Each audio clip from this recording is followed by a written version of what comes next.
Good morning, students. Open your moral science book, Wings of Wisdom. Already I have explained Unit 2 and solved also. Now, today I will start Unit 3, Importance of Obedience.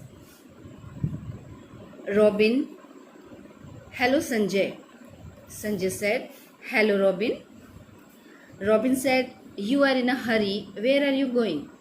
Sanjay said, to the market.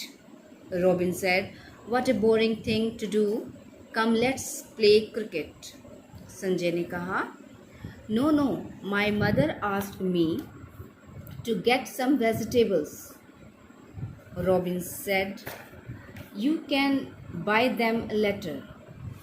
Sanjay said, I cannot disobey my mother. Robin, I think you don't like play cricket. Sanjay said, I like, but I would like to obey my mother first. Robin, that's good. By the way, when will you join us for games? Sanjay, if I get permission from my parents, I will join you in half an hour. Robin, okay, see you. Sanjay said, see you. ये छोटी सी conversation है robin और संजय के बीच। Robin कह रहा है hello Sanjay. Sanjay फिर कहता है हेलो रॉबिन। फिर रॉबिन कहता है कि तुम बहुत जल्दी में लग रहे हो, कहाँ जा रहे हो? संजय कहता है टू द मार्केट, मैं मार्केट जा रहा हूँ। रॉबिन कहता है ये कितना बोरिंग वाला काम है, रहने दो, आओ हम क्रिकेट खेलते हैं। फिर संजय कहता है नहीं नहीं, मेरी मदर ने मुझे बाज़ार से सब्जी लाने को कहा है, मैं पहले सब्जी लेके आऊँगा। फिर रॉबिन कहता है you can buy them later, कहता है ये काम तुम बाद में कर लेना, सब्जी बाद में ले आना, पहले हम साथ में खेलते हैं। फिर संजय कहता है I cannot disobey my mother. Sanjay एक अच्छा लड़का था, इसलिए वो कहता है कि मैं अपने मम्मी की बात को टाल नहीं सकता, उन्होंने जो कहा है वो मैंने करना है। फिर रॉबिन कहता है I think you don't like play cricket. Robin कहता है ऐसा लगता है जैसे कि तुम्हें क्रिकेट पसंद नहीं है। फिर संजय कहता है नहीं, मुझे क्रिकेट पसंद है, लेकिन पहले मैंने अपनी मम्मी की बात माननी है, ठीक है। फिर रॉबिन कहता है that's good, by the way when will you join us for games. फिर कहता है कि ठीक है, तुम हमारे साथ खेलने कब आओगे, हमें कब ज्वाइन करोगे? तो संजय कहता है if I get permission from my parents I will join you in half an hour. कहता है अगर मेरे माता पिता पेरेंट्स ने मुझे परमिशन दे दी तब मैं आपको आधे घंटे के अंदर में ज्वाइन करूँगा, आधे घंटे के अंदर आपके साथ खेलने आऊँगा। फिर रॉबिन कहता ओके सी यू, कहता चलो ठीक है। संजय भी कहता चलो ठीक है। इस छोटी सी कन्वर्सेशन में बच्चे क्या पता चला? ये पता चला कि एक संजय ओबीडियंट बच्चा था जो अपने मम्मी पापा की बात मानता था और उनकी इज्जत करता था। अगर बड़ों की आप बात मान रहे हो तो इसका मतलब आप बड़ों की इज्जत कर रहे हो, अगर आप बड़ों की बात नहीं मान रहे हो तो इसका मतलब आप बड़ों की इज्जत नहीं कर रहे हो, ठीक है। तो रॉबिन मुझे नहीं लगता कि इतना अच्छा बच्चा था, क्योंकि वो उसको गलत राय दे रहा है कि संजय आओ पहले खेल लें, मम्मी ने जो कहा है वो बाद में करेंगे। बच्चे ऐसा नहीं करते।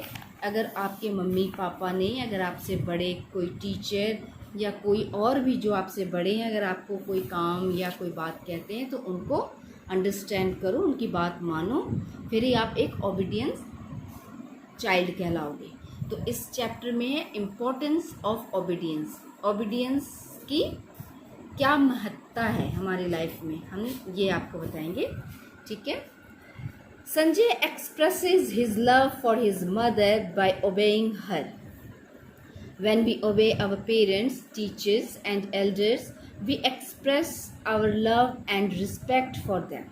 Obedience should be the result of love, not fear.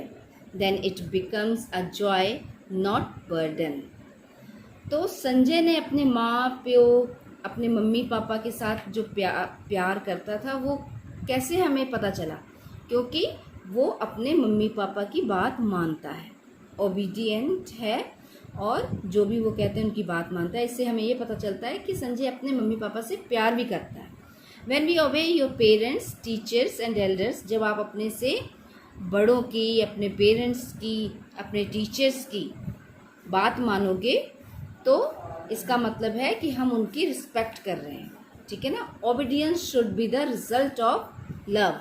और एक आज्ञाकारी बच्चा जो है वो एक दूसरे से प्यार करता है और सभी उनसे भी प्यार करते हैं। ये कोई डर नहीं है कि हाँ भाई डर से हमने किसी की बात माननी है, ये रिस्पेक्ट होती है कि हमने बड़ों की बात माननी है, ठीक है। Then it become a joy not burden. अगर आप बड़ों की बात मानोगे तो आप इसको जॉय करोगे, ठीक है। आप एक बर्डन के रूप में कि हाँ अब मुझे मानना ही पड़ेगा, मम्मी ने कहा है, पापा ने कहा है, ऐसा नहीं है। बर्डन के रूप में नहीं उनकी बात को मानना है, जॉय के रूप में मानना है, ठीक है। आज हम पेज नंबर 18 पढ़ेंगे, अगले वीडियो में अगला एक्सप्लेन करूँगी। Okay, good morning students. Unit 3 importance of obedience. हमने पेज नंबर 18 पढ़ा था।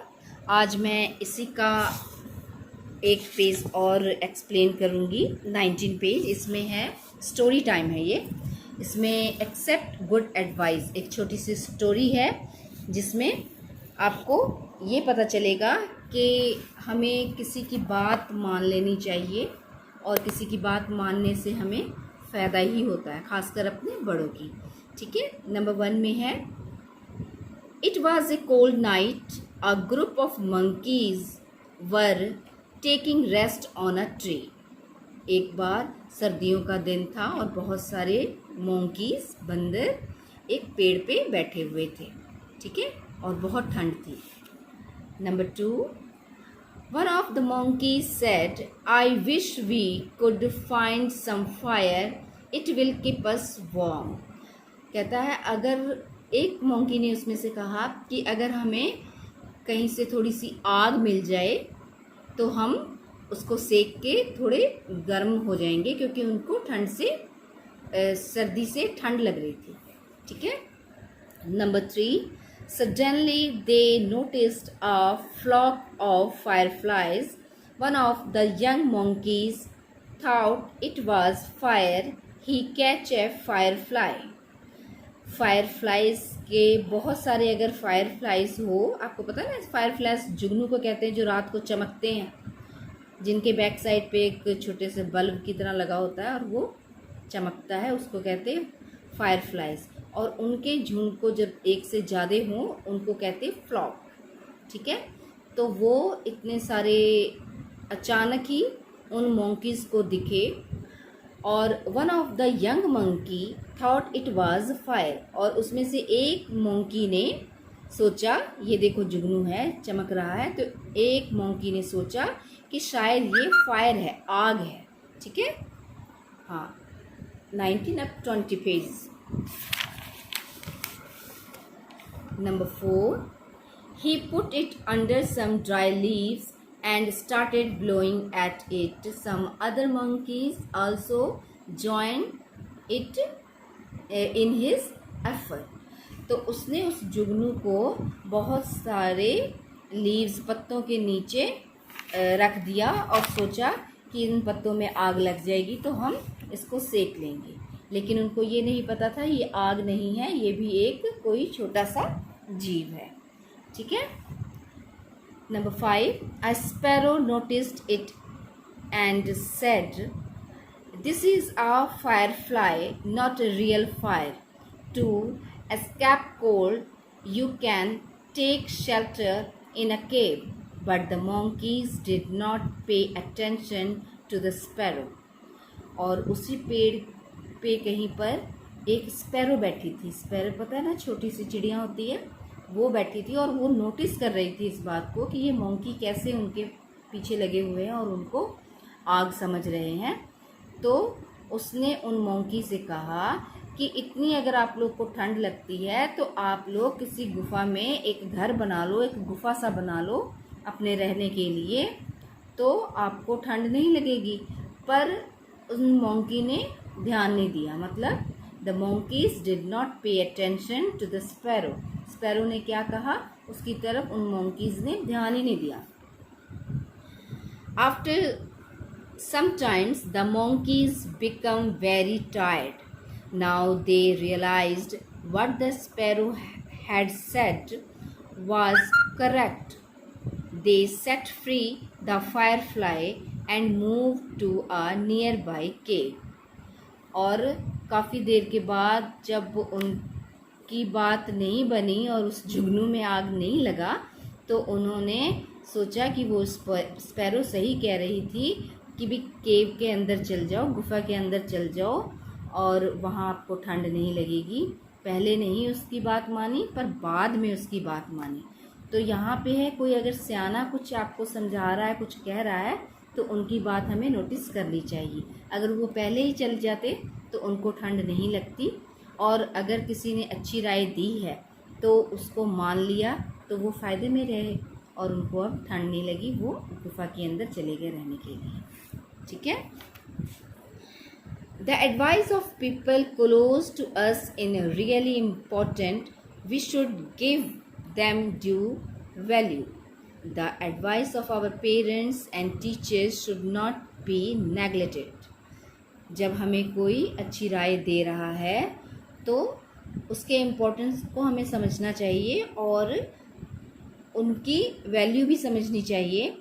और पेरेंट्स टीचर कभी भी कुछ गलत नहीं कहते बच्चे. जो भी वो कहते हैं आपके भला के लिए कहते हैं, अच्छे के लिए कहते हैं. इसलिए अपने से बड़ों की, पेरेंट्स हो या टीचर्स हो या कोई भी हो, उनकी बात हमें माननी चाहिए. उनकी बात को नेगलेक्ट नहीं करना चाहिए कि हाँ भाई इन्होंने ऐसे ही कहा है, कोई बात नहीं, नज़रअंदाज नहीं करना चाहिए. ठीक है बच्चे. ये लेसन पढ़ने के बाद आप अब अपने बड़े की बात मानोगे, अपने मम्मी की, अपने पापा की, सभी की बात आप मानोगे. ओके. Thank you.